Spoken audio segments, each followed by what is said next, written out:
O texto também usa a expressão vestidas de saco, ou algumas outras traduções, versões, diz saco de cilício. O cilício era uma lã áspera e é usado aí como símbolo do período em que a Bíblia teve que trabalhar, que evangelizar na obscuridade, naquela fase dos 1260 anos da supremacia papal. Nos tempos bíblicos, o pano de cilício era uma referência ao luto. Era costume entre os israelitas vestirem-se de cilício em sinal de contrição, de aflição, tristeza, pesar e luto. Isaías, no capítulo 22, verso 12, diz: O Senhor Deus dos exércitos vos convidou naquele dia para chorar e prantear, para rapar a cabeça e cingir o cilício. Agora, por que a Bíblia estava de luto? Por causa dos mártires e porque ela ficou escondida sob linguagens desconhecidas. Quem não soubesse o hebraico ou o grego não podia ler a Bíblia. Ela foi praticamente silenciada, primeiro pela apostasia dentro da igreja e depois pelos ataques de infiéis e racionalistas. Também era ilegal tê-la e até mesmo ler, mesmo os que sabiam o latim. Alegavam que o povo não tinha capacidade de entender e que esse privilégio tinha sido concedido apenas aos líderes religiosos. Antes da imprensa, a Bíblia era escrita à mão e custava tão caro que somente os ricos podiam tê-la. Quem fosse pego lendo a Bíblia morria, muitas vezes queimado juntamente com ela, com a Bíblia, né, apreendida em seu poder. Também era punido severamente quem dava abrigo aos leitores da Bíblia. Você pode aí estar perguntando, por que Deus permitiu isso? Há um pensamento que diz, se Deus tiver que optar em livrar seu povo do sofrimento e dar a vida eterna, ele prefere dar a vida eterna. Vamos seguir adiante, agora verso 5.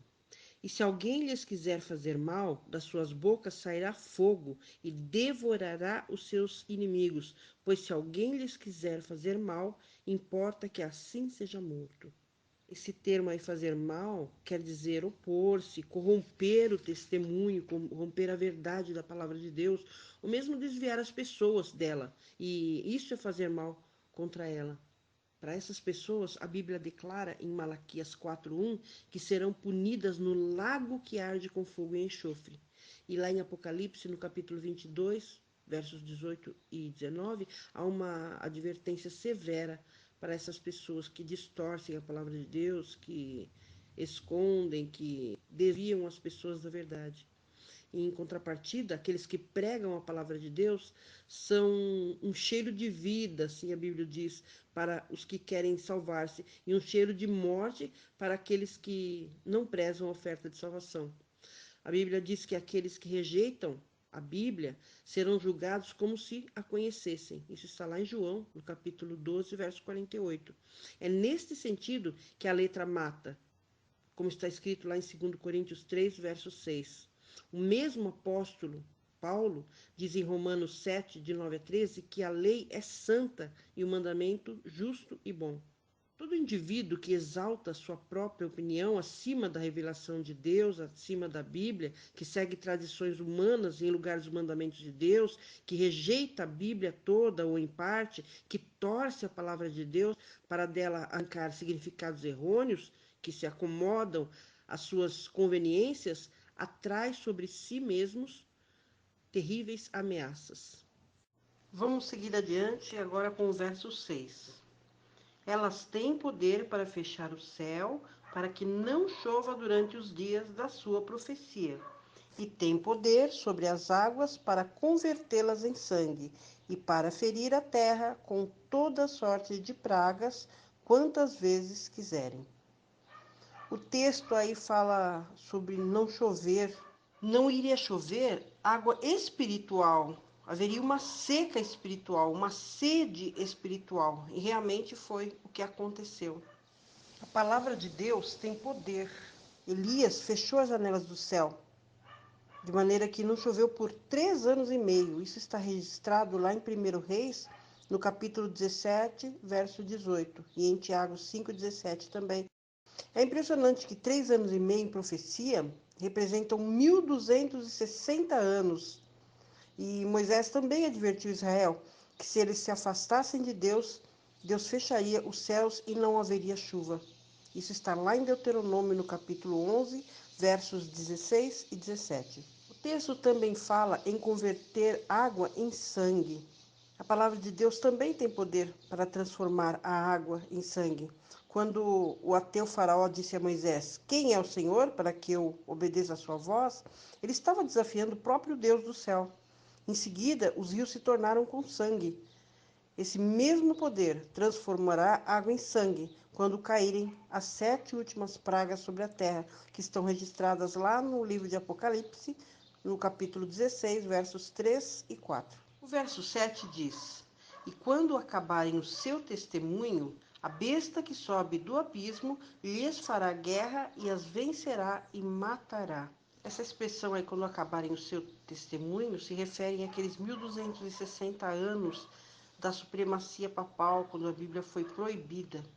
O texto também fala que a besta que sobe do abismo. Besta em profecia é símbolo de poder, de rei, de reino. Abismo é o símbolo de um lugar vazio. O anjo do abismo que nós conhecemos é Satanás. A Bíblia diz em Gênesis que a terra, antes de ser criada, era sem forma e vazia, e Satanás foi lançado no abismo, quando essa terra ainda não havia sido criada. O anjo do abismo, então a besta que sobe do abismo, se refere a Satanás. Satanás, então, infiltraria aí uma religião sem fundamento, sem base bíblica, ateísta. O texto também fala em matar a Bíblia. Identificar aí um poder, um reino que depois desses 1260 anos de supremacia papal se levantaria e quase destruiria a Bíblia. Como o inimigo não conseguiu destruir totalmente a Bíblia, ele levantou um outro poder para alcançar seu objetivo, um poder ateu e espiritualmente comparado ao Egito, que possuía um espírito de incredulidade. Revisando a história universal, descobre-se que na França ateia do século XVIII é esse poder que destruiria a Bíblia. Satanás então usou esse poder para destruir a Bíblia. A França estava quase dominada com o que eles chamavam de filosofia do iluminismo, ensinadas por Jacques Rousseau e também François Voltaire. Por causa da proibição da leitura da Bíblia, a ignorância espiritual se generalizou e dessa ignorância nasceu o ateísmo. Por influência dos escritos de autores ateus, muitos se tornaram incrédulos, chegando a negar não só a Bíblia, como também a existência de Deus. E isso teve lugar na Revolução Francesa. Nessa época, foi abolido o culto religioso e, em seu lugar, foi instituído o culto à liberdade e à razão. Paris tornou-se uma Sodoma espiritual e a característica principal era a licenciosidade. Eram dirigidos insultos a Deus do céu e frases como "esmaguemos o patife", se referindo a Jesus. Olha que absurdo! Eram levadas então pelas ruas inundadas de sangue.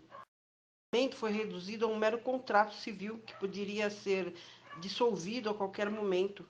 E a queima das Bíblias foi ordenada como evidência de que o governo francês não reconhecia a palavra de Deus. Muitas igrejas foram fechadas e foi proibido a prática da religião. Foi instituída uma semana de 10 dias, onde o dia de descanso foi abandonado.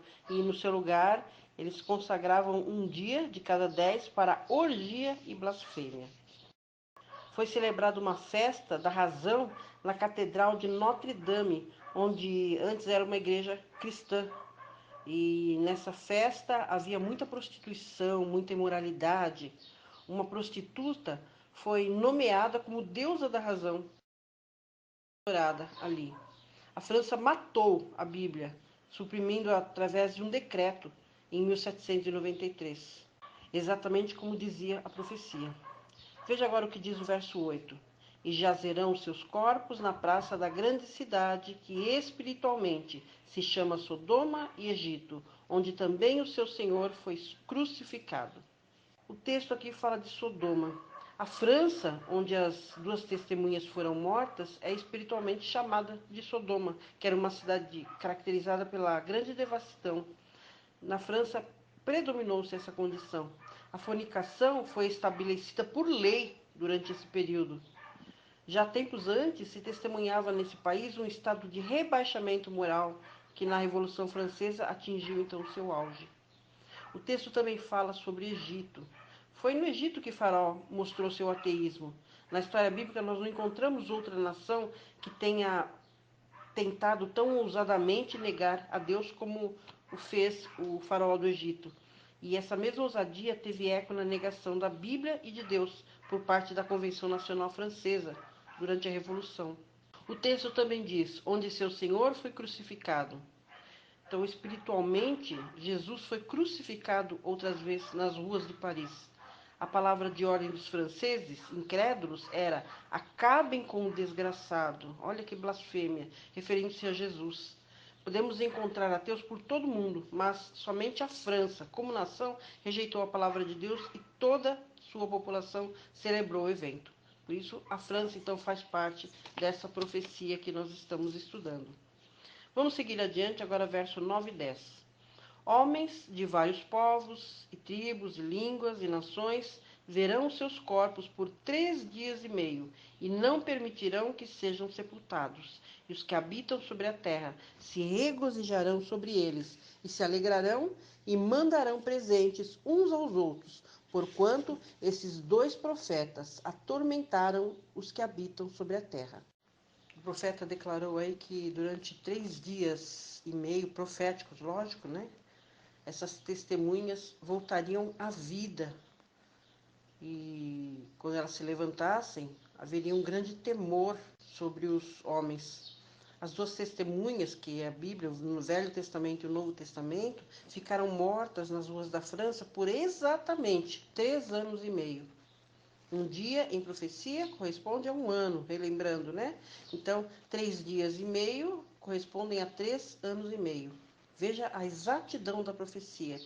A Convenção Nacional aboliu toda a religião na França em 26 de novembro de 1793. Exatamente 3 anos e meio depois. Veja o que o jornal Gazeta Nacional, de 14 de novembro de 1793, dizia: a Sociedade Popular da Seção do Museu faz ciente que os cidadãos desta seção têm dado boa conta de todos os livros da superstição e da mentira, livros de missa e de oração, Antigos e Novos Testamentos, expiram numa grande fogueira as tolices que a raça humana foi levada a cometer. E as pessoas estavam ali contentes com toda essa escuridão. Não precisavam se preocupar mais com a Bíblia, com as leis, com as restrições que a Bíblia impõe. Veja só, uma empregada doméstica tinha sido chamada a atenção por não ter feito um bom serviço de limpeza e de arrumação do quarto. Aí ela replicou o seguinte: quando eu limpei o quarto, estava escuro e não pude ver a sujeira. Foi o sol que entrou pela janela que criou o problema. Então, uma ilustração aqui para representar o que a Bíblia era naquela época. A Bíblia era como o sol, mostrando a imundície na vida das pessoas. É por isso que muitos não gostavam da luz. Esse decreto aí durou até 17 de junho de 1797, quando o governo francês, então, anulou o decreto. Isso também saiu no Gazeta Nacional de 22 de junho de 1797, que dizia: reanimai tão poderosa lei, dai a todos os cultos divinos capacidade para restaurá-la em todos os corações, e então não necessitareis mais de todo esse farrapo de instituições, ordenanças e de castigos. Pouco terá que fazer o legislador, porque os homens serão bons. As leis não são mais do que um suplemento à moralidade dos povos. Não.